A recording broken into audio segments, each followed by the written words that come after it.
Welcome to the vlog, welcome to No Boring Days. Today's video is a little bit different. I recently did like a Velo Expo cycling talk kind of thing, and I got the audio. The audio was pretty okay, and it was an interesting hour-long discussion.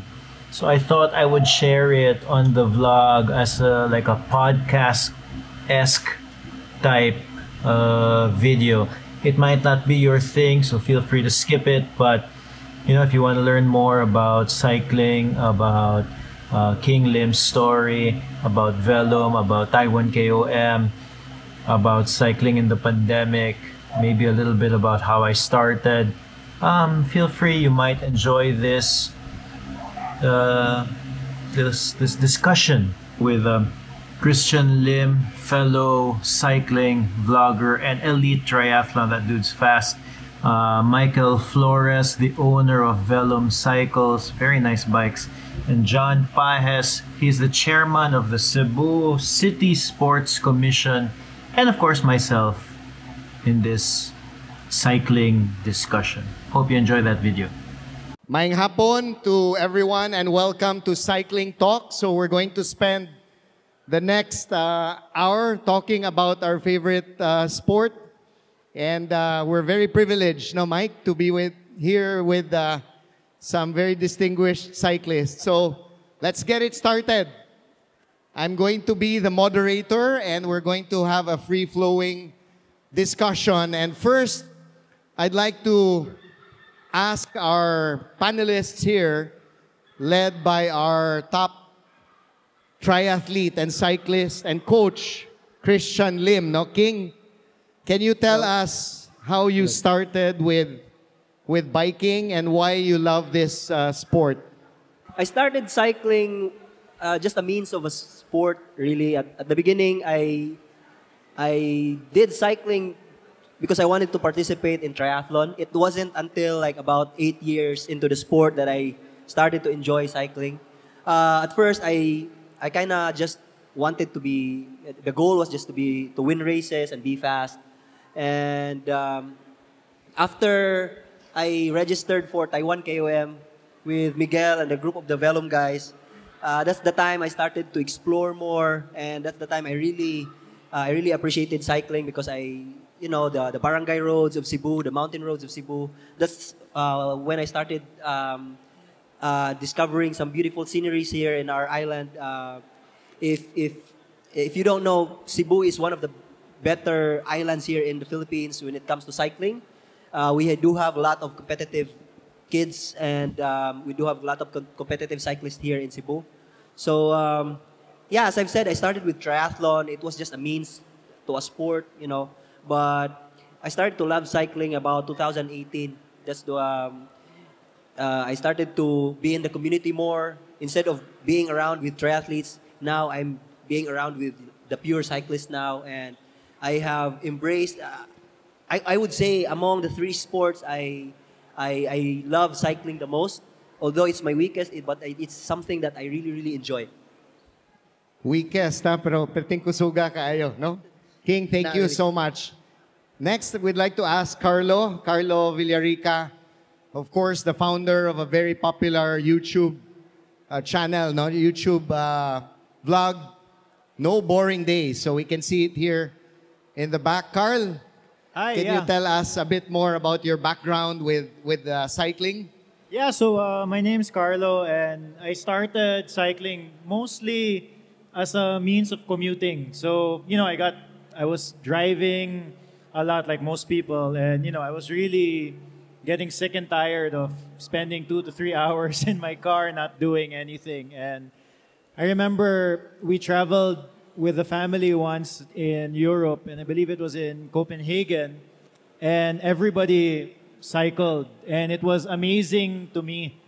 And then, you know, I knew that this Cebu or the Philippines is definitely not the same, but it seemed possible. So, you know, I bought a single speed bike and just started cycling as a commute, and it turns out cycling is really fun. So then I bought a real bicycle, like something with gears, and and then that's how I started. That's the short version of it. Yeah, thank you so much, Carlo. And of course, we go to the founder of Velo Expo. This whole activity, would not be here today if not for this man. So we'd like to thank Michael Flores. Mike, you, I think among the four of us here, you've been into cycling the longest. So can you tell us how you fell in love with this sport when you started? Only a few years back. 1993. Well, actually, I'm really an outdoor person. So since college, I really love the outdoors. We do hiking, and of course, biking became one of my my passion. So for me, I love traveling, even locally. I make it a point to bring my bike if ever I travel, even for work. No, even if I travel abroad, also like what we did with the King. We went to Taiwan. We went around. It's the best way to know the place. So for me, I would recommend also to everyone to really take up the sport. Not only sport, it's a lifestyle. It's a culture. Like the fixie guys here, I know. It's during the pandemic. I know that a lot of people embraced this and came to realize. I'm pretty much sure that for them, nakaingon sila, why now? Ganun karon namin nakasod aning sport. And it's very evident now. You can see a lot of bikes here, and I'm sure a lot of cyclists, which I think they're now called as the pandemic bikers.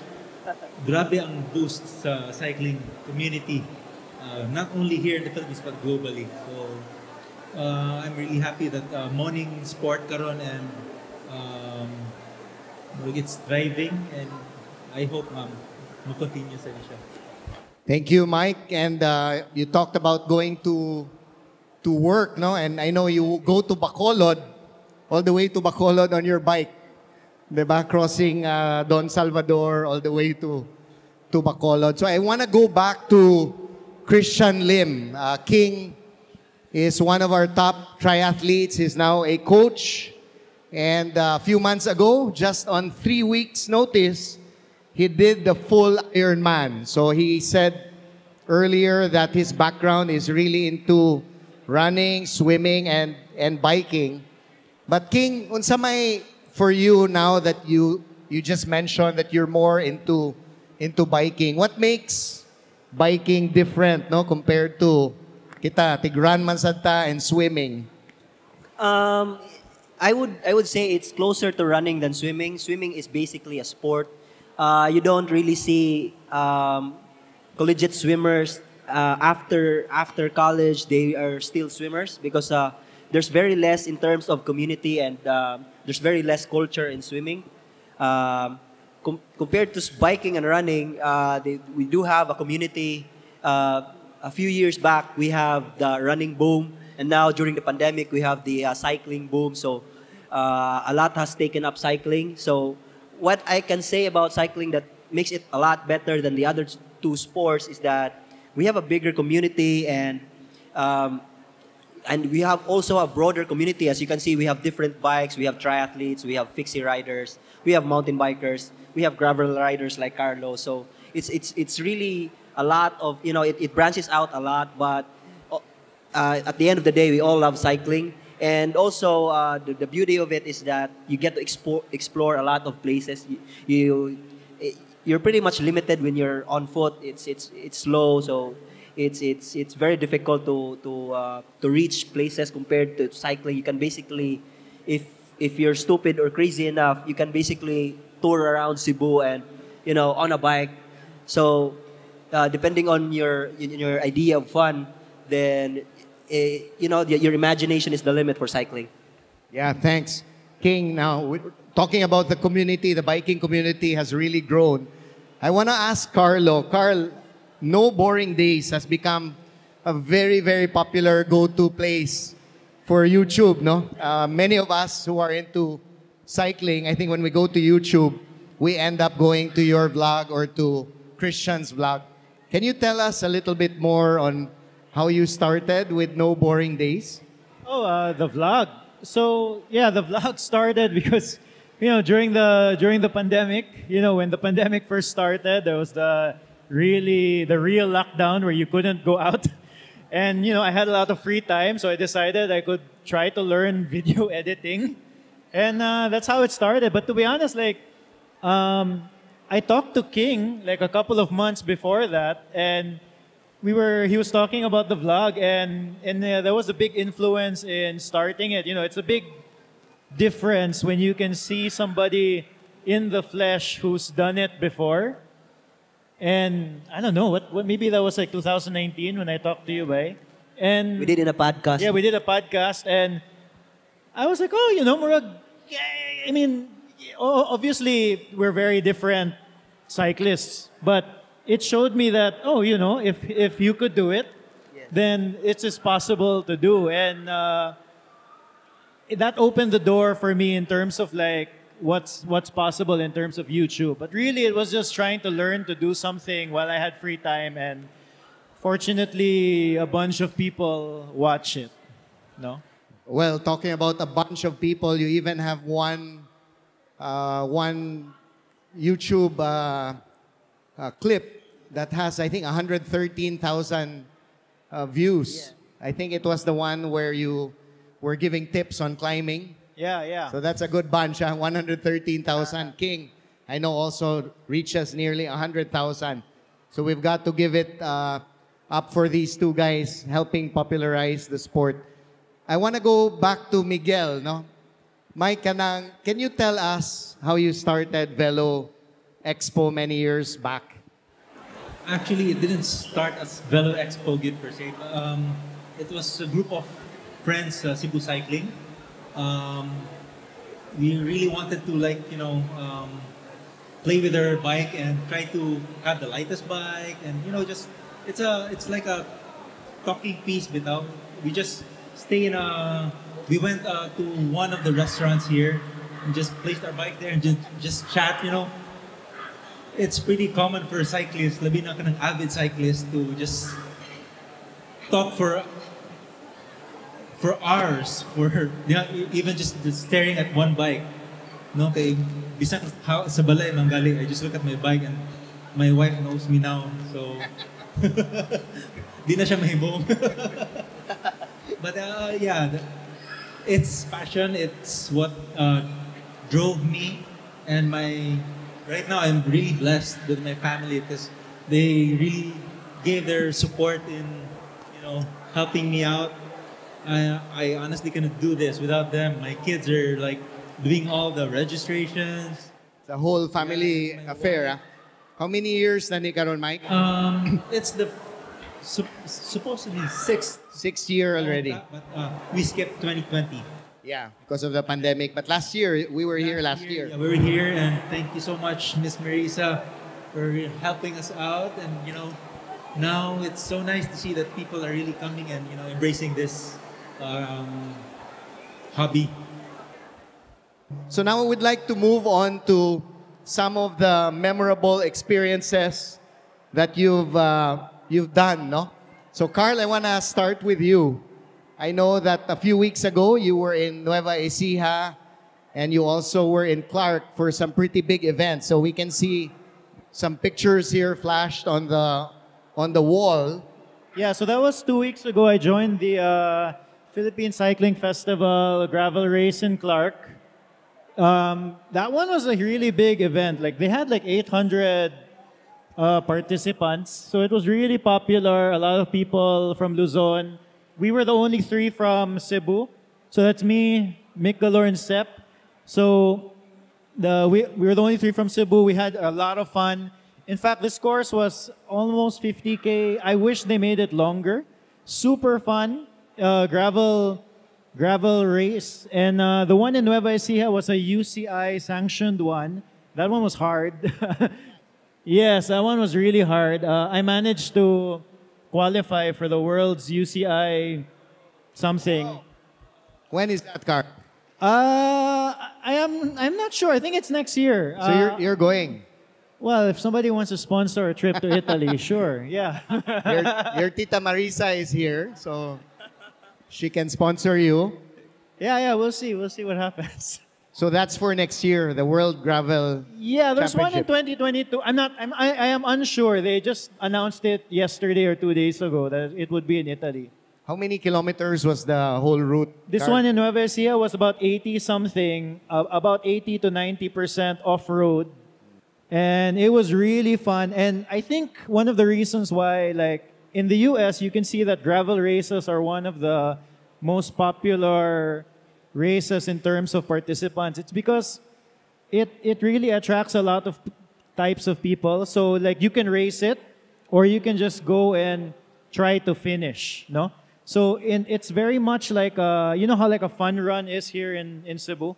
You know, people just join the 5K, 10K, or 21K, and 95% of them are not racing. They're just, you know, they just want to do it. They just want to finish, and that's how it is in a gravel race, where it's different from, let's say, a criterium, where, you know, the people who join a criterium, they're like serious racers. They're like, yeah, all of them kind of want to win, you know. In a gravel race, you'll have people who show up in a polo and, you know, with bags. And then they'll make coffee in the middle of the route because it's really like an adventure for them. So it's a lot more beginner friendly. And then you have the pointy end of the race where people are really racing and they're going all out for like 4 or 5 hours. And I hope to see more of that here in the Philippines. Was the Nueva Ecija the first UCI sanctioned race? That was the first UCI sanctioned race in the world. For gravel, right? For the gravel, yeah, sorry, for the gravel one, yes. So gravel, Carlo, Mike, is sort of in between road bike and mountain bike. Yeah, so not as technical as mountain bike. And then, you know, of course, you're going off-road also. So it's kind of fun because in the US, you have gravel races that are 80% road. And then they have like 20%, like a little bit of off-road section. This one is 80%. This one was 80%, 80%. gravel. This was like almost a mountain bike race. Yeah. You know? Like a fire road, right? Not really like technical single track. It was kind of technical. Like you see this entrance here, like you can't really see in the pictures. Those rocks are fist size. So it was kind of difficult. And you have to cross like a river. It was kind of difficult. Yeah, like I had to walk within the first kilometer because there was a sandy, steep bit, no? So it's interesting. So it has this wide variety. So for example, this one was 80 to 90% off-road, almost a mountain bike race. But you also have like in the US what they call like Belgian waffle ride, and some of it is 80% road. So they'll like racers will run 30s or 32s. And it's still considered a gravel race because there's like a 20% off-road section. Mike, we have several gravel bikes here, no? Okay. King, you want to add anything to this gravel phenomenon right now, popularity? Yeah, it's you know, they say it's mid road bike and in the middle of road bike and mountain bike. What actually makes it fun is that you're using a lesser bike than what it's like. If you go to a gravel race with a mountain bike, it's pretty much boring because you're pretty much using an overqualified bike for the race. But well, it depends on the course. Oh yeah, but for something like this, that's why in some if you have followed some of my vlogs, I do a little bit of gravel. It's kind of fun to do a little bit of gravel using a road bike, and as for Carlo, it's kind of fun to like go to like mountain bike routes with a gravel bike because it's since you're carrying a lesser bike, you're more susceptible to danger. They call it underbiking. Yeah. So the more it will depend on skills rather than the technology of your bike. So I guess that makes it a little bit more fun. The fun part about like gravel races to me, like if you have a course or even just like gravel adventure, no, at some point your bike is the perfect bike for that terrain. And then at other points, you're either underbike, meaning you should have brought a mountain bike for that specific spot, or you're overbike, meaning you should have brought a road bike. So it's an in-between bike for most, terrain, no? That's what makes it fun. And your bike is steel, right? Surly? Was that the one that you used? Or? Yes. I have a steel Surly bike. That's the one you used for the gravel race? Yes. Okay. So we talk about the King of the Mountain, which is one of the most popular races in the world. So we'd like to just show a few photos. Okay, can you stop there? Mike, can you tell us, Kinsaning, I see Nino there, and Ome, can you tell us a little bit more about this event that you and King, actually, King of the Mountain joined in 2018 and 2019? Yeah, being a cyclist for quite some time, we really look for something that's challenging. And this is one because it's a 100-kilometer race, but it's basically all up. It reaches to 3,200 King, 3,278. Yeah, meters above sea level. So, And as comparison, tops would be about 500. tops is around 500. So this one was 3,200. So 6 times the elevation of tops, for example. Yes. And pretty much it's challenging because around that height, you'll have this, the oxygen is pretty much Very thin. yeah, but actually it's a challenge for us. But we love it because we're together with a lot of people who we usually bike with. And aside from that, it's being in another country, sad ba? Lahi sa ng feeling bitang nga makaadto ka. And it's one of the hardest races, and to finish it is an accomplishment already. So it was really fulfilling for us to finish it. So 100-kilometer race, but 90K, I think, uphill, right? Around 80K. 80K 85. uphill. Yeah, 85K. Yeah. Total elevation gain was 3,500. 3,500. There's a few portions of downhills. okay. Next photos, please, Yan. So here, so King, is that you in black? Yeah. Okay. This was already after the race. Because years before, every time I go to Taiwan, I bring my bike and I go around, after the shows there. Bike shows, no, in Taiwan, of course. Yeah. I go around, I ask around some mga bike shops if they have like rides, so they invite me on their Sunday rides and I go with them. So pretty much I know more or less Taiwan. I've been going there for more than 10 years now. So when I told them that after the race we should go to Taiwan and just go around and ride the routes, so that's what we did. With us here is Lex and James. There are cycling buddies here, so King, what was your experience like? Kay kuyog man mong Michael aning time. Pretty much, it's a very difficult race, but I would really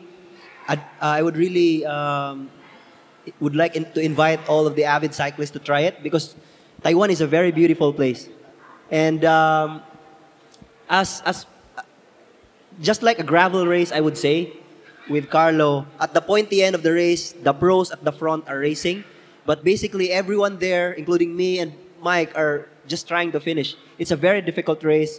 Once you go over, it's 3,278 meters above sea level. How many hours more? I did it in just a little bit less than 5 hours. That's 4 hours 55. Is there a time cut? How many hours is the time cut?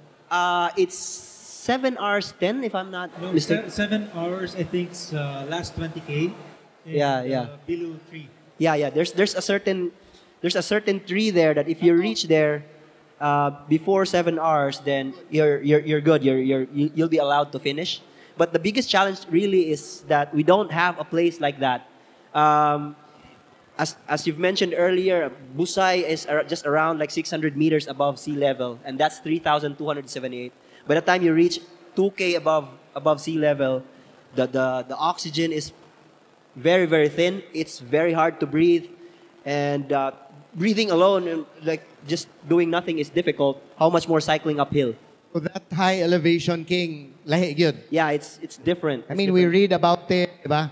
The pros, but having experienced it, something different. Yeah. You So- cannot train for here in Cebu. Yeah, I ride with a power meter. Pretty much 150, 200 watts is easy, but there, it's like I'm really struggling to hold like at least 3 watts per kilo there. It's difficult because your muscles, your body wouldn't function without oxygen. Yeah. And You're trying to invite them, but then you're trying to scare them. yeah, well, as cyclists, we do love challenges. So, you know, if it doesn't scare you, then it's not worth doing. Yeah, so here, once again, we're talking about the King of the Mountain race event. Mike? Good thing about this race, though, this is one of the events that you can race with the pros. So we race with Tour de France riders together Yeah. during the ride. So pretty much it's an experience of its own. Baka naa sila during the race Yeah, at the start. at the start. So, Carl, unsa man Carl? Murag kita ray wala maka-experience niya. We'll on my target list. this. It is on my list. I've already asked King so many I think questions about this. Looking at you, I think you want to go. What month is this, Mike? Usually October. October. Would you know if they're having one? I mean, it's probably too soon, no? Yeah, they have one this year, but I think medyo strict pa si Taiwan. So- Taiwanese only because Yeah, because of the pandemic, no? And I know a lot of Cebuanos already who are geared to going there Yeah, because yeah. they already planned for 2020. How early do you have to register to join? around I'm sure there's a limited We limited registered slots, no? yeah around May. around May. Okay. Next, we want to talk about the experience of King, no? So, again, Kristiane Lim is one of our top triathletes, and he accomplished this thing that you called Everesting. So, it's probably the first time that you've heard about this. Dad, Marisa, I'm sure first time you've heard about Everesting. So, I'd like to ask King to explain this really almost crazy thing that he accomplished. All right, so before I do explain Everesting, I just want to send a huge shout out to Lex. He's somewhere in the crowd. It's actually that's him. Yeah, so we're the only two Cebuanos who has ever finished that event or that challenge. So basically, you find the hill, you find the mountain, and then you do loops. You do repeat it a lot of times to reach the elevation of Mount Everest. That's 9,000. Shoot, I forgot. 8,848 meters above sea level. So let me just repeat that, King. No, you bike and reach the elevation, the total elevation of Mount Everest. So Everest. that's why it's called Everesting. Everesting. Yeah. 8,800 plus Yes. meters. It has to be accredited though. So, the King, Yeah, so before we did the challenge, we sent our route to the Everesting. They are based in Australia, so we sent our route. If this was a go for them, then we'd attempt it. Basically, we did the Busay, the course, because it's a very difficult climb, but we want to do it because it's the most famous climb here in Cebu. Like, no cyclist here in Cebu doesn't know. JY to Buak. Yes. JY to Buak. Before the entry of tops. Yeah. So that's, if I remember it right, it's around 500 meters above sea level of elevation gain. So we did 19 repeats of that. So the challenge really is like, if you're, I'm pretty sure most cyclists would agree or would relate.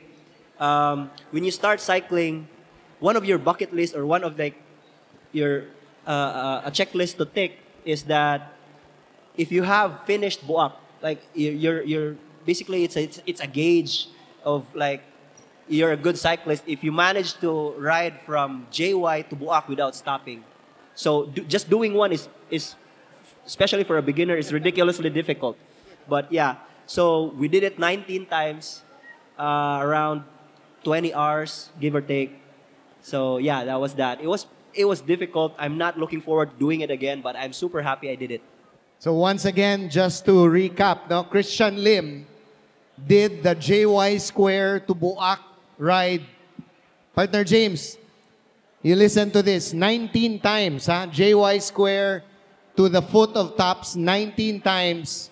And he was able to accomplish the Everesting Yes. achievement, the elevation. A big round of applause to Kristiane Lim. So there are only And to two Lex of you as well. and to Lex. Yes. Lex is here.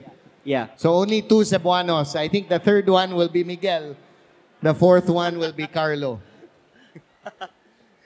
So here you are. Was this after King? Yeah, that's Jamie Ramirez, the son of the owner of Dance Bike Shop. So Okay. he did finish, but he's from Bacolod, and yeah, that's Lex.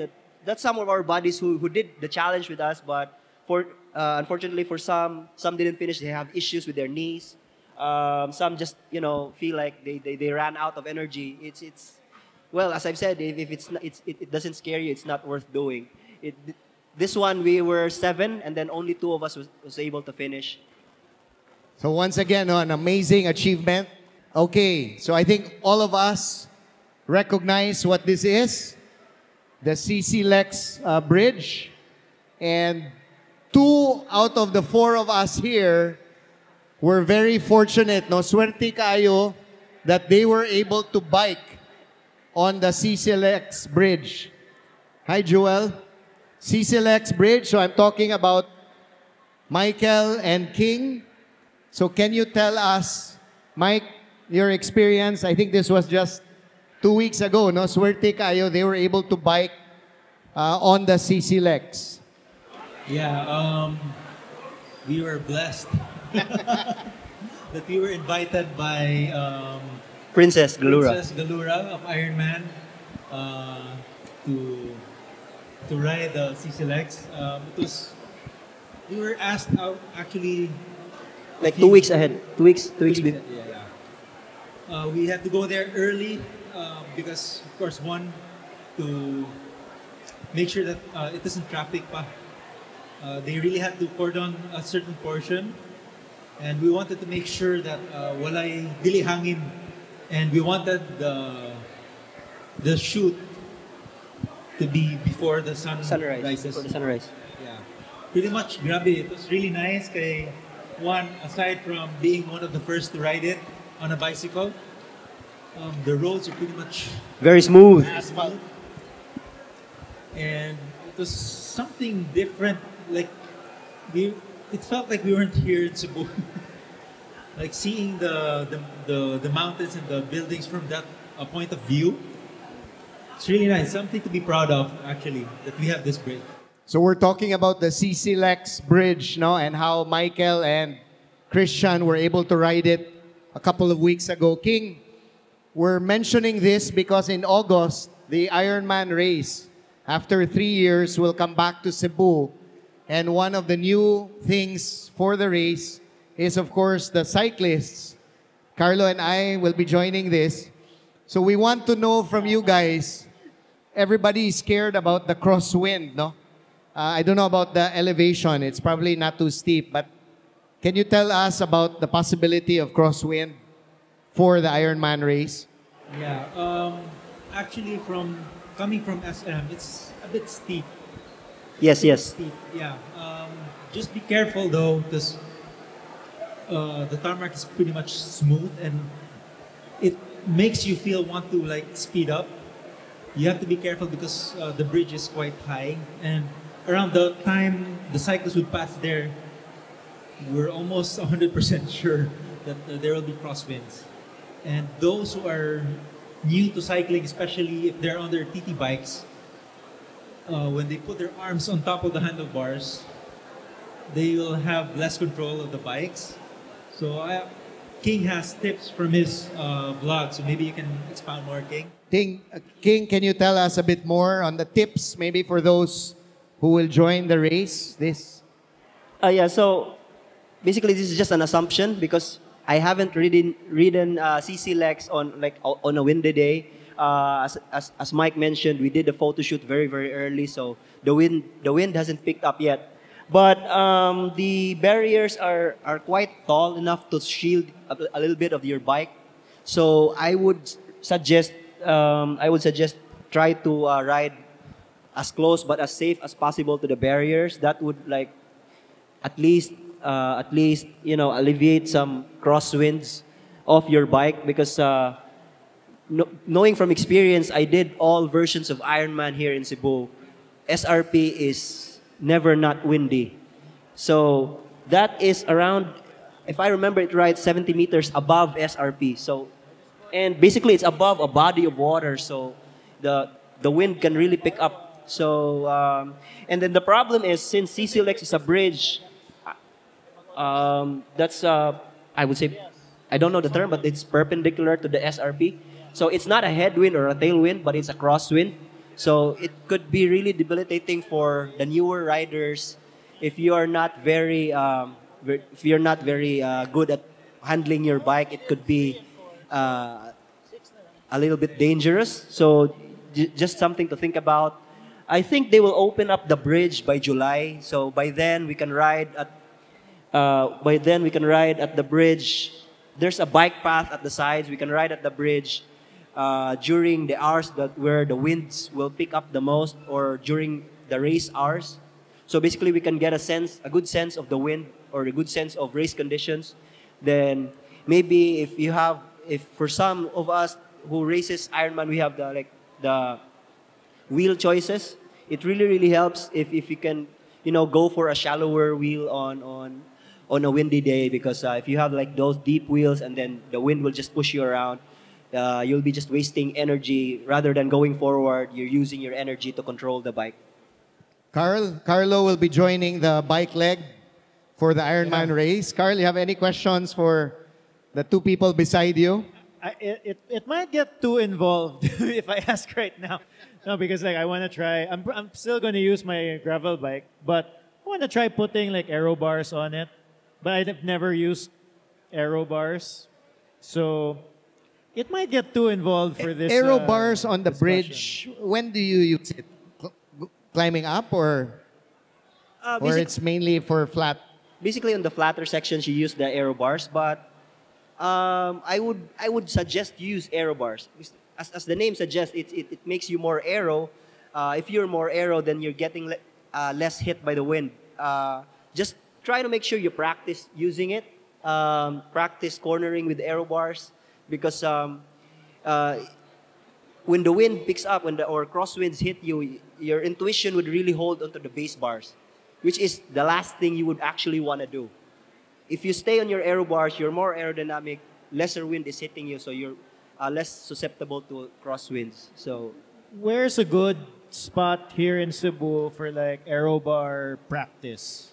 Il Corso SRP, Tuesdays, Thursdays, and Saturdays, they are open for cyclists. Just the straight. Yeah, and it's, as a El Corso, that's the straight, right? Yeah. Okay. And it's very close to the CCLX, so you get pretty much an idea of what are the winds gonna be like. Okay. And part of the route will be there, diba? After you come down from the bridge. Of course, we'll be going through the SRP Il Corso portion. Mike, you wanna add? You'll cross the bridge like 6 times, right? Yeah. 3 loops. 3 loops. So 6 times. I think because of this added route, a lot of old cyclists and triathletes somehow Want to do the bike leg. Yeah, fear of Like missing yourself. Mike, Yeah. I think... FOMO. Are you joining, Mike? I don't know yet. Okay, our next topic of discussion is about the pandemic. So we all experienced the last 2 years plus one of the worst experiences for all of us. Many of us have lost loved ones. Many of us got sick. Many of us, our businesses really got hit. But ironically, with the so many bad things that happened during the pandemic, one of the best things that happened to the pandemic was, because of the pandemic, was the boom of cycling. So here, the great bicycle boom of 2020. Next slide, Yan. So the pandemic boom, activity and sales data suggests that there are more cyclists than ever before because of the pandemic. Expected to keep bike industry on its toes, increased demand, disrupted supply has stopped shops. One more, Yan. surge in demand prompts bicycle shortages, higher prices. So I want to ask this first question. Of course, Miguel is the co-owner of Velum.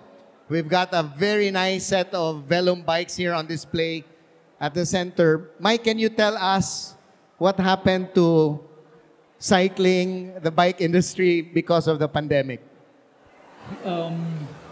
Surprisingly, I can say, because when the pandemic started, it somehow made us feel that cycling was going down already. No one's able to go outdoors. We're locked inside our houses. But then slowly, people are starting to go out. And then a lot of our sports here in the Philippines are basketball. It's like everyone should be together to play it. And cycling, you can bike by yourself. And that was one of the sports that was allowed, diba? So for me, being an old cyclist, hard for me to say it, but yes, I really found joy in cycling, even by myself. And a lot of people, like most of my friends were into basketball. So all the basketball courts were like closed, right? When they started cycling, most of them would say, why didn't I start biking like years before? Why now? Diba? So there is this certain joy of cycling, and then they discovered it, and now grabe kadaghan yun. So it's so nice to see a lot of people, a lot of friends actually who are into cycling right now. And you can see that it has really boomed because it's like a gathering of families, diba? And friends. And now, before, every time I go up Busay, I know basically everyone. Now, 10%. less than 10%, puros bago. Most of the young guys are just like, diba? So it's nice. It's nice. I think we'll be talking about something else later about the boom, how it has also affected cyclists, and like there needs to be we need to talk also about the etiquettes later about it. Carl, you want to talk about the effect of, maybe to you personally, what you did? Were you able to bike more during the pandemic? Of course, your vlog became even more popular the last 2 years. Can you talk more about the effect of the pandemic to you? Yeah, well, I got to bike more, but I think that's just because I just got better, over the years. But I personally, one of the things that I like about what happened in the pandemic was, you saw a lot more people commuting with a bicycle, and I personally want to see that happen more. You see it more in Manila. In Manila, the urban cycling in Manila is a lot better than in Cebu, like by far, right? In Cebu, it's a bit of a challenge to commute via bicycle. It's better than before. Like I said, I started biking really as a commute, so there was no bike. The only bike lanes were in very few places in Cebu, and now at least, Mandaue Highway, there's a bike lane. There's a couple of bike lanes here and there, but it could still be a lot better. And let's be honest, with fuel prices rising, I think a lot more people would benefit from kanang bicycle commute. And you could see it in Manila. There's a real bike culture now. It's not just for sport. It's for regular people who, it's like a lifestyle. They have bikes that are not meant to go fast at all. No? And that's what I would like to see more here in Cebu personally. So I think this is the beauty of biking, how it has spread out, not just for the competitive ones, but really through so many people. King, you want to share with us your experience during the pandemic?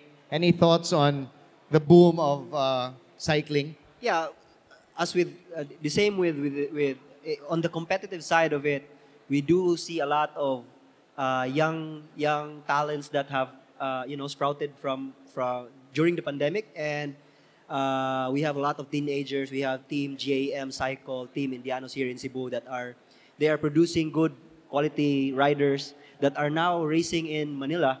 So in general, the cycling community got bigger.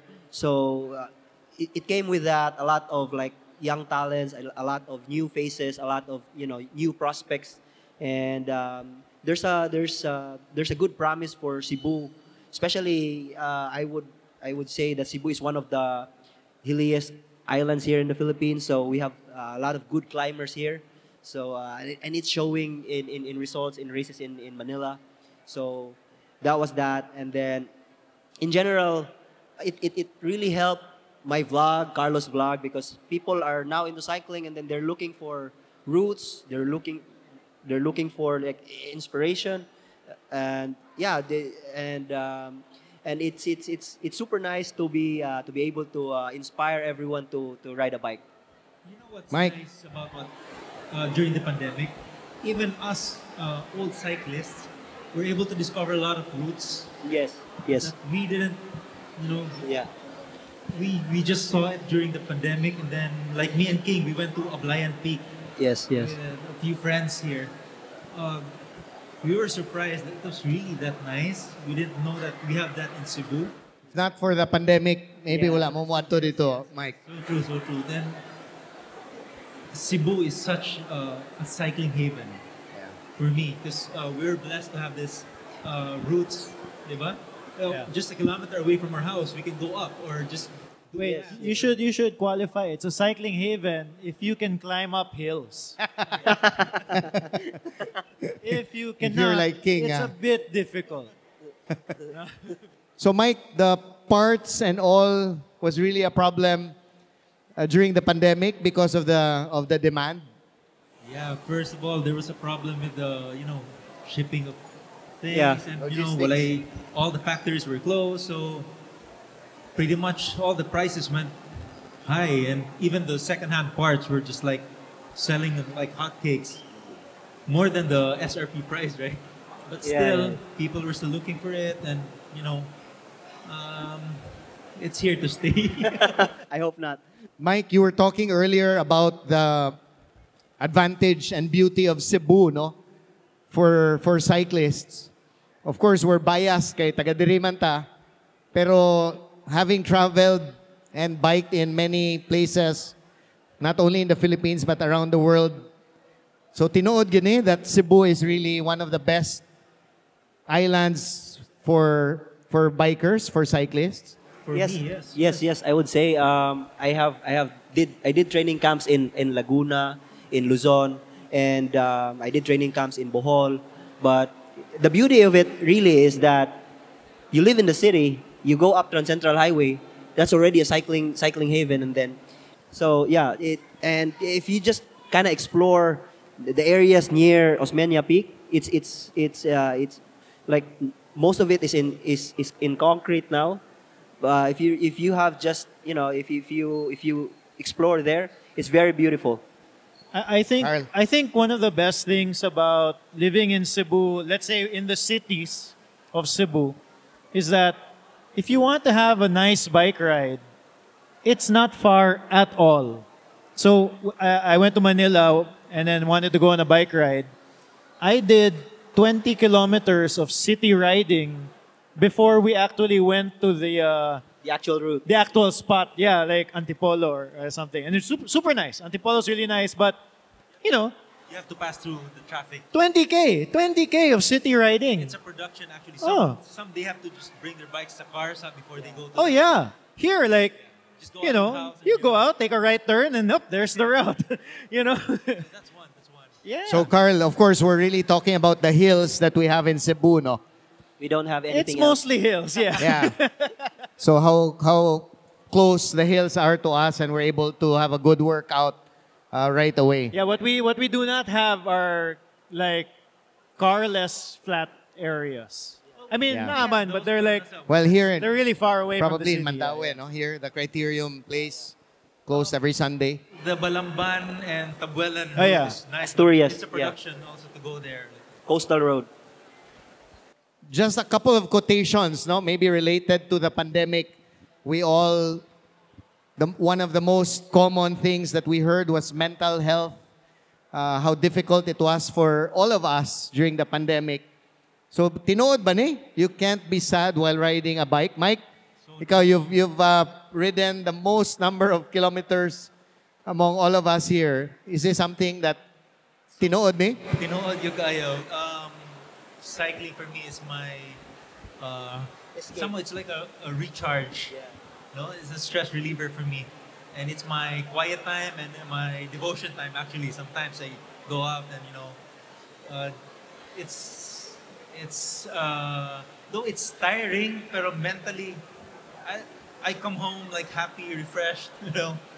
So you being outdoors, breathing fresh air up in the mountains. So again, up in the mountains. I think we can all say, we're happiest while we're riding the bike. So we have one more, Yan. Can you flash one more? Carl, tinood ba ni Carl? You are one ride away from a good mood. I guess. I don't know. I like the bike as often as I can. So, I'll use it as an excuse. And generally speaking, I'm usually in a pretty good mood. So yeah, that's probably true. So I think to those here who are not into biking yet, we urge you to take up this sport, to buy one of the Velo bicycles of Michael. Okay, next topic, we want to talk about some safety and etiquette tips. This is the last segment of our talk this afternoon. And this one was actually drawn by no less than our architect, Miguel Flores. So Mike, can you, of course it's self-explanatory, and we want to talk about this issue both from the side of the motorist and the side of the cyclist, So Mike, maybe you can start off with this very funny but true drawing that you made. Yeah. During the pandemic, of course, we have a lot of new bikers, cyclists, and they're not that aware of the bike etiquettes, right? So you can see here, it's common, especially abroad, to share the road with the cyclist and the motorist. As you can see there in the sign, you can see one bike and a car. But during the pandemic, there were a lot of cyclists, and sometimes here, it's self-explanatory. 3 of them, side by side, then they cover all the roads, and then if they hear the motorist like honk, they give us an attitude. Even me, a cyclist, would be annoyed sometimes with this, and we usually tell them in a pleasant way to give way and maybe just have a single lane. So there are rules actually. We just have to respect each other. Temper also plays a part here. So importante gud kaayong to follow the rules, or just sometimes it's common sense, John, di ba? To give way. Yeah. If you're inside the car and then you see 3 riders in front of you, sometimes it's really annoying. Murag wala ra bitaw, di ba? So kana.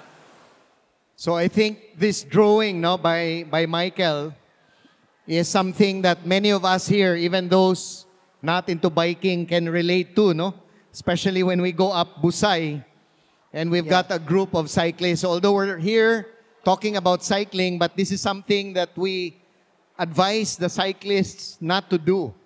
Carl, you want to say something about this? So I think I think for most cyclists, so the nice thing about living in the Philippines is that people use their horn, I think in the US, people do not. People in the US use their bumpers. Yeah.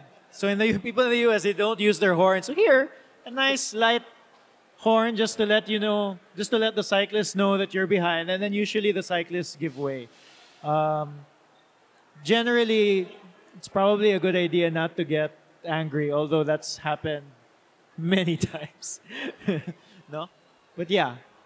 So Mike, this one, the tip is single file, right?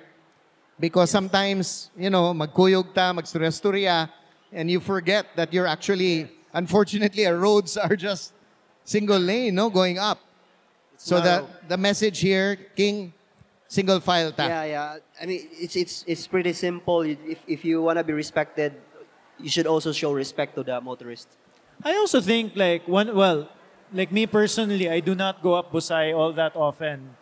There are so many other routes that really cars do not go to here in Cebu, and if cyclists are willing to explore, actually there's so many roads that in fact can be easier pa than Busay, maybe a little bit rougher, but there's so many roads that cars do not go to if, you know, people are just willing to, you know, go to that road that they've never been to before.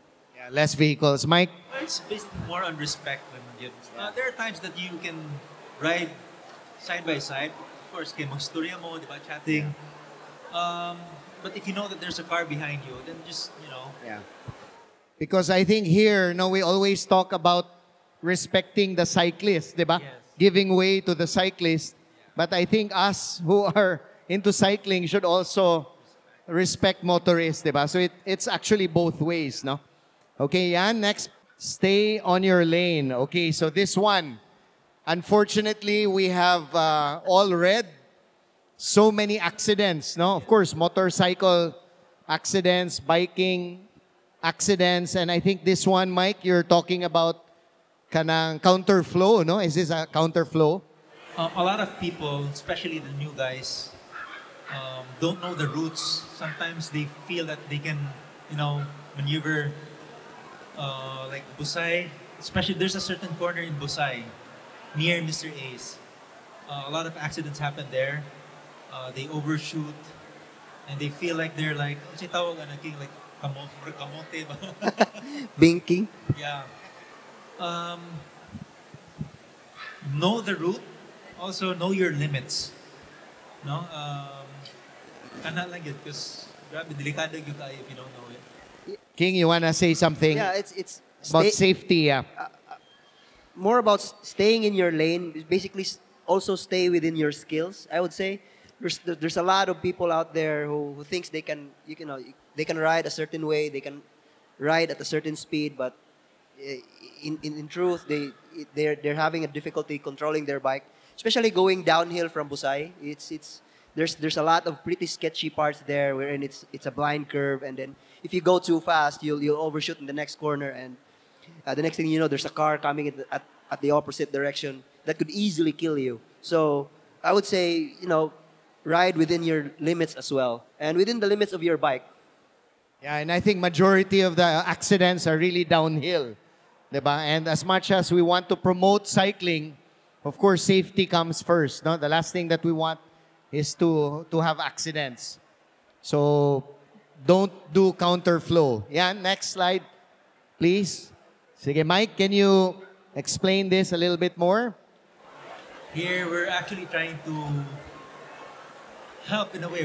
We're trying to find means to add more signages for awareness. No, I hope we can get more support from the cycling community and maybe the commission, Sports Commission.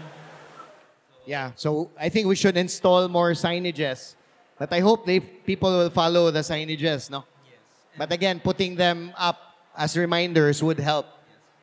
Okay, keep right. So I guess this is related to the earlier slide, no? Nadili ta magpatunga to block. Unfortunately, our roads here are quite narrow. Carlo talked about commuting. Unfortunately, as nice as our hills are in Cebu, our regular roads are really not for cycling, unfortunately. So dapat magpadaplin ta, no? Padaplin ta. Kani, this is of course very very basic. Wear a helmet. King, naapa ba uban na mo dili mo sulog og helmet? Unfortunately, there's still a lot of riders out there who think that not wearing a helmet is cool. There's there's a subculture in cycling that where they just gonna wear cycling caps or baseball hats, and it's just to belong in a group.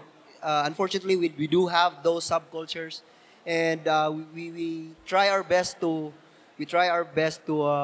educate that a cycling helmet can save your life. Even a very simple crash, if your head ends up in a gutter, even at a very slow speed, it can kill you. So I can't remember how many times my life has been saved by a helmet. I have totaled around 4 or 5 helmets already in a race or in a mountain bike ride, or just even a simple commute. I crashed, and then I split my helmet in half. If it weren't for that helmet, I don't know where I am right now. So we heard that straight from Kristiane Lim, no? As much as we want to promote cycling, we want to make sure that everybody wears a helmet while riding. Yeah, and also I want to add, it's an advocacy that me and Francis Lim is pushing. Rather buy a cheap but genuine helmet rather than buy those fake ones. They are not, it doesn't guarantee safety because they are made at a very low quality. Just, they are made to make money, not to save you. So if you do have, if you decide to buy a helmet, buy rather a genuine but cheap helmet from a reputable brand rather than go to a Lazada or Shopee and buy fake ones at like 10% of the original price. But then it's just a decoration on your head. But it doesn't really do much about, protecting your head. But in the end, it's still, a helmet, even a fake one, is better than nothing. So the quality of the helmet, King, is very important. Yes. And it can actually save your life. Yes. Diba? Save your life. Okay, so once again, buy a good quality, maybe the most that you can afford, and make sure to wear a helmet. Observe hand signals. Mike? Okay, this one though, it takes like old guys to really know this. Like we have these signals in abroad, so US, they're pretty much used to it. They have these signals. If you go left or right or stop, we have this overhead signal to warn those behind us to stop or slow down. No, we have to be aware of those, especially when we do single file, when we ride a bike, road bike, and it's up to like around maybe 20 or 30 kilometers per hour. Our roads here aren't that smooth, and a lot of potholes are in front of us, and you have to make signals if there are holes in front of you. So those behind us should also be aware of what's in front of them. Like they, for example, if I'm in front of King, if he gives me a point on the left, so I'm expecting that there's a hole. Yes. On the left, so I have to turn to the right. So yeah, basically for a certain group, no matter how many you are, the guy in front will serve as the eye for everyone. So it's your responsibility to point out some obstacles, some incoming traffic or pedestrians to your ride mates, or for everyone's safety. And it's a domino effect. Yeah. For the guy in front of you does a left signal, so the guy behind him also does that until everyone knows that there's an obstacle in front of them. Okay, thank you once again to those who are just joining us. I'm here with Michael Flores, Carlo Villarica, and Kristiane Lim. And we're at the last portion of our talk this afternoon about the safety tips. I was just wondering if you've made a video on hand signals in your vlogs, King and Carlo. I did a little bit of like tips and necessities like helmets, bike lights, make yourself visible, and basically on the road, even if you're riding alone, make yourself predictable by cars. You don't make sudden turns. You make your every movement readable by the car behind you so that you don't end up in their wheels or in their tires. Carl? I have not. Maybe that's something that Maybe that's a good, can help educate and good maybe even topic. save someone's life. You know what's funny is that I actually posted a vlog before that was taken down by YouTube because of you know, there was tendencies of road rage. I had a road rage against a driver of a certain bus liner. I wouldn't mention the. I wouldn't mention the. I wouldn't mention the. But basically, he left very little space for me to move. I could have died right there and then. But yeah, in that vlog, I explained on how to basically defensive riding. So yeah, maybe I can redo that one in a better manner, I would say. Yeah, I think defensive riding, no, that's a nice word. I remember my dad, when he was teaching us to drive, he would always say defensive driving. But I think for us cyclists, defensive riding is also Yes, important. yes. Give way to pedestrians. So, ngano man eh, murag, we think that we own the road. Mike, you wanna say something about this? Yes. There's this tendency mo God sometimes sa mga cyclists that they feel that they're more Entitled. entitled than pedestrians. So again, it's respect, no? Yes, yes. Same with obeying traffic rules. Like this is pretty common. Cyclists, like running the red light. Yes. That's a no-no, di ba? So I hope everyone would respect the traffic. So we're not exempted from not following the rules. No, we have to follow the rules, traffic lights, pedestrians, and all. Because sometimes we think that paboran ta dapat, no? Because we're cyclists. Yan. Follow traffic signs, okay? So I think this is part of it. So maybe just bright colored clothing. Does this help? A lot. Especially those who like. Yeah, Riding especially at night. riding at night, or especially for those who does their long rides. Yeah, they start very very early, like 4 a.m. That's the time where people who are drunk gets home. So basically, you just want to be seen in the road so that they can avoid you. There's one here wearing headphones. I can imagine some want to listen to music. What do you think of this? No. Delikado kayo. No, because I've in the never first done it. place, your balance is based on your hearing. So you impede the amount you can balance if you're listening to an earphone. And basically, if there's an earpiece in your ears, you can't hear people shouting or honking at you. They want to pass. So it basically, it's more dangerous for you and others. Carl, you want to add something? Oh, I never bike with headphones. Although I heard there are some like those I don't know. There are these Bone inductors. bone inductor headphones that you're supposed to still be able to hear the environment while listening. But I don't. Cebu traffic is pretty crazy. So generally, I try to not listen to anything like headphones or anything. I try to keep it, keep it aware. It's just an added distraction, and also you're riding a bike, you're enjoying, why would you want an escape for your escape? Basically, so you're trying to ride a bike to escape from your regular day, from your work or something, but then you want something in your ears that would distract you from the actual riding. So you're missing out on the whole experience, no? Yes, exactly. Including the sounds that you Yes. hear. Mike? For me, I don't use headphones, but sometimes I listen to the music by turning on my cell phone lang. Even if it's low, I know some friends who put a small speaker. Yeah, just and added then ambience. Yeah, at least, I guess. diba? It's not covering your ears, no. Stay hydrated.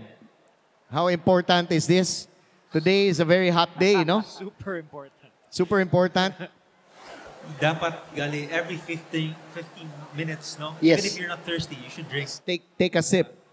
Yeah, I remember like I think the first 100K that I did, and like I didn't know anything. I just wanted to go out on a bike ride. And, Century ride. Yeah, and then basically, I think I did it. I think I was like 90K already, and then I went to my water bottle, and it was full of water. And then I didn't realize I didn't drink water at all. And then I had a headache the whole day after that ride. So for 90K, you hardly drank water. Yeah, like you just forget and you just kept going, especially like early on where you don't think about it. So now I'm very Conscious. meticulous about it. It Yeah. probably is the most underrated cycling advice, I would say. Especially in our climate here in the Philippines where it's hot and humid. Should constantly drink water because you're losing a lot of fluids through sweat. And, hypernatremia is pretty dangerous. If you come to think of it, dehydration is dangerous. So if you want to enjoy a bike ride, stay hydrated. Okay, very good tips. So we're at the last part of our talk this afternoon, talking about the safety tips. So maybe here, a few more. Avoid riding at night. O muragdaghan mo reklamo, ani. Any comment on this one? Or maybe if you ride at night, be seen. So of course, lights and all. King, you wanna comment on riding at night? Do you guys ride at night? Do you ride at night? Before I don't. I mean, there's some fun to it. I mean, I wasn't a night rider before. I'm not until now, but there are times I reach home at night. Just bring lights. Be seen on the road. There's that added touch to darkness. That's I know a lot of people who loves to ride at night. Well, we live in a very, very hot and humid country, and riding at night actually is a lot cooler, and you don't have to be very meticulous with your hydration at night. Yeah, I think it's very important to have lights, no? Both at the front. I ride in Maria Luisa, and there are some who ride at night. Pag yung suga, and they weave, no? Because of the very hilly part of Maria Luisa, they weave through the road without lights. So Hasmin has often complained, it's so dangerous. So, Yeah, it's dangerous. I don't generally like riding at night because there was this one ride where I woke up really early and I wanted to do a ride, and then I think for the first hour I was just looking at the light that was in front on the road, and then I was getting kind of depressed. You're just looking at it. I was by myself, and then just biking, and then finally when I saw like a hint of orange on the horizon, and then I noticed like my like you can feel in your body once you're The excitement. yeah like the light, huh? yeah, like it really was, there was a physical manifestation of delight. Once I saw the sun and I had a fresh hint of energy, and then I realized, I probably don't like riding at night. I think your Audax ride, Carl, you started ngit-ngit pa, di ba? If I'm not mistaken, one I of have an your Audax videos. ride in a week or two. I have a 600-kilometer ride. Coming up or finished? Yeah. Next So, week, 24, 25. Carlo Villarica did the Audax 300 in Dumaguete, at 200 first. No, I haven't done the 200. So 300 Audax in Dumaguete 300 and 400 kilometers in Bohol. Bohol, yeah. And then next week at Cebu, 600. 600 kilometers. Huh? Holy cano. Yeah, I haven't decided if What's I'm your gonna, longest ride, King? Actually, the Everest thing. Okay. Well, The grand total of that is 304 or 305. yeah, but that's up and 19, down, up and yeah. down. in hours. 20 hours. 20 hours. 20 hours. Mike, what's your longest? Have you done 400? We did around Cebu in 2 days. Total mileage. 500. 540. 550 something. So good luck to Carlo, who will be doing 600 kilometer ride next weekend, Carl. Yeah. Yes, next weekend. Best of Huh? mechanical luck. How many hours is the cutoff? I don't know. It's pretty generous. 40 hours, I think. I haven't decided if I'm gonna ride through the night or take a nap. No? So, we'll see. Wow, good luck, huh? We're looking forward to your Yeah. vlog on that after. Yeah, me also. So check your equipment, no? Yeah. Kani murag so important yun. King, you want to Should you, I mean, before you ride, should you do the quick check? Before and after. I would After? say, yeah, after you ride, you check your tires, you check if you know there's something that, especially your brake pads. Well, the most important thing really is your brakes. Your brakes will save your life. So that's the most important that you need to check, and check for tires, for debris, so that on your next ride you just you'll be ready to go, and you don't wake up in the morning with a flat tire instead of like the first hour of the morning you're already riding, you're fixing your bike. So check your equipment before and after. That's a good tip, huh? Not only before, but also after to get ready for the next ride. Okay. Ride with friends. Do you often ride alone or do you ride with friends? Mike, ikaw, I know you probably do both. I do both. Both. Weekdays, I ride alone and meet up with my friends up in Busai. But if I do long rides, like epic rides, I'd love to do it with a lot of my friends. Me and King, we've done a lot of epic stuff already. And there are also times that I do it alone, like going to Bacolod. Yeah. That was one. We had a conference in Bacolod, and I told my wife I'm going to Bacolod. Then in the morning, she was wondering, why are you wearing your bike clothes? I shipped my clothes through LBC. Yeah. Pretty smart. I think you joined the convention so that you can bike, no? True. So here, check your brakes. We talked about bright lights, helmets, high visibility. So I think that's about it. Tire pressure. Okay, so I think that concludes our segment this afternoon. Maybe just some parting words. Happy Father's Day in advance to all the dads here. So just some final words on cycling, King. Anything you want to say? Why you love cycling so much? There's a lot to say, but pretty much it's an escape for me. It's at first it started as a sport, but now it's more of like a lifestyle. I couldn't imagine myself not riding a bike. Carl? One of the my favorite things to see when I'm on a bike ride is like a much older person on a bike. Yes. And then not you're really young, huh? Just, Why are you looking at Miguel? Just making sure about, just clarifying. But like a much older person, like you can see that they've probably been biking their whole life. And then they're still able to, they're up in the mountains somewhere and they're still able to do that. And I am personally inspired every time I see that, because that's what when I'm their age, I want to be like that. So if biking is going to allow me or allow them to do it, then I'm all for it. I think the beauty of cycling, also we're into running, is of course it has no impact on the knees and legs compared to running. Yeah, you can do it, which can do a lot of damage on the knees. So no impact. Yeah, so at an advanced age, you can still do it. Yeah. Mike? Quality of life. Yes. For me, being able to do this, so nice.